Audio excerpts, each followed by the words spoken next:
ঠান্ডা করব। টমেটো বের করবো।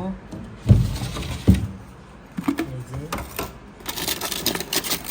টমেটো তো বাজারে পাওয়া যায়, কিন্তু এটা তো পাওয়া যায় না, টক টমেটো।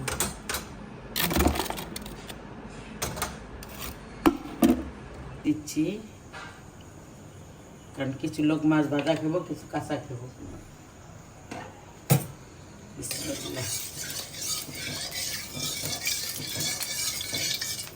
পাশে যে ভাত বসাইছি, তো সাদা ভাত খেবো, লাল ভাত খেবো। বিসমিল্লাহ।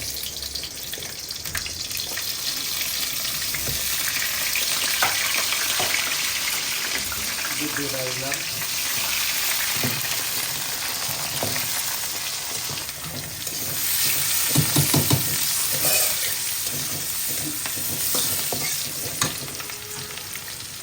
জিরা, রসুন বাটা আর মরিচ বাটা। বিসমিল্লাহ।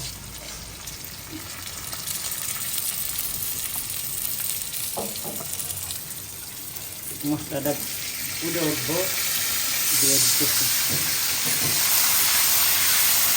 একে সব মশলা দেবো এখন। হলুদ,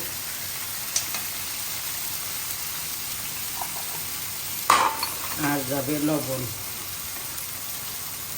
স্বাদ মতো।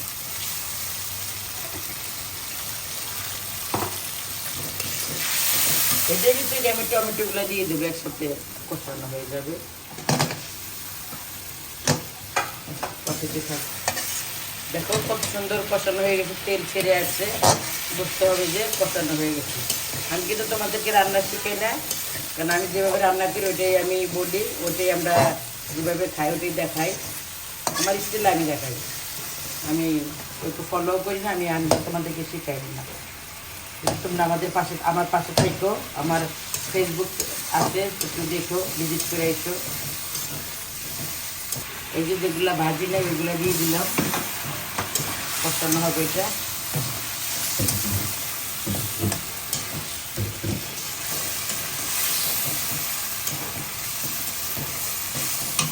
আজকে এই যে ডিজিটাল করলা কাটছি, এটা তো তরকারি হবে। এগুলোতে আমরা চিংড়ি মাছ খাই, আজকে আমরা কাতলা মাছ দেখাচ্ছি। আর এগুলো তরকারি সব চলে যাবে, এই গরমে এগুলো খাইতে হয়। মাছটা কাছে বোঝে না। আর ওই যে বেশি বেশি একটা করে মাছ নিয়ে এনে খাবে, কোন দিকে উঠে তো চামচ দেবে না, ঝোল উঠলে দিতে লাগবে। কষানো হয়ে গেছে, জল দিয়ে দেবো। এই যে আর একটু লাগবে, যে টমেটো গলে গেছে, উপর দিয়ে তরকারি দেবো। ডিজিটাল কে কে আমার মধ্যে এরকম খাওয়া বলবা কিন্তু কমেন্টে। বিসমিল্লাহ। এগুলো দিয়ে বেশি জাল দেওয়া যাবো না, সবুজ সবুজ থাকবে না, মাখা দেবো। একটু ভেন্ডি দেবো, এক সাইডে দিব বুঝতেছি না, একজনে একটা খাবো। করলা কিন্তু কেউ খাইব না।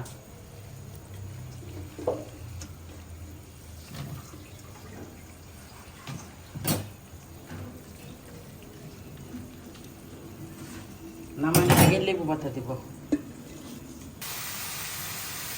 তরকারি আবার ফাইনাল লুক, লেবু পাতা দাবায় দিই, ভেন্ডা ফুলগুলো একদম ছিঁড়ে দেব। এক পাশে আলু শাক ভাজি। তোমরা কিছু বলো না যে আমরা প্রতিদিন আলু শাক খাই, হয়েছে আর কি করবো, নিজে করে ফালাইতে আর পারি না। আমি যেটা হাতে তৈরি করি ঘরে বসে, অল্প। বিসমিল্লাহ। আমার তরকারি হয়ে গেছে, লাঞ্চ করতে বসে গিয়েছি। তরকারি কাতলা মাছের করলা দিয়ে ঝোল, আর সাথে আছে আলু শাক, আর আছে লাল চাউলের ভাত, বড় ধানের। বিসমিল্লাহ। আলু শাক,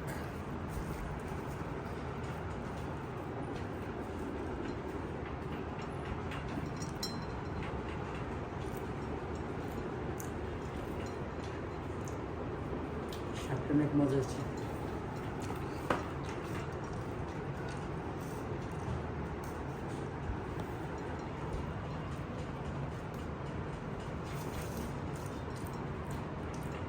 কেটে নিই নেড়ে বুঝে।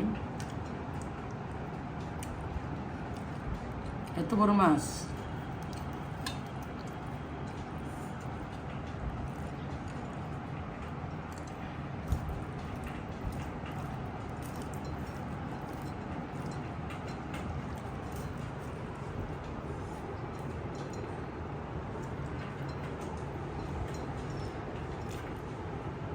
লেবু আছে, এটাও মজা হয়েছে।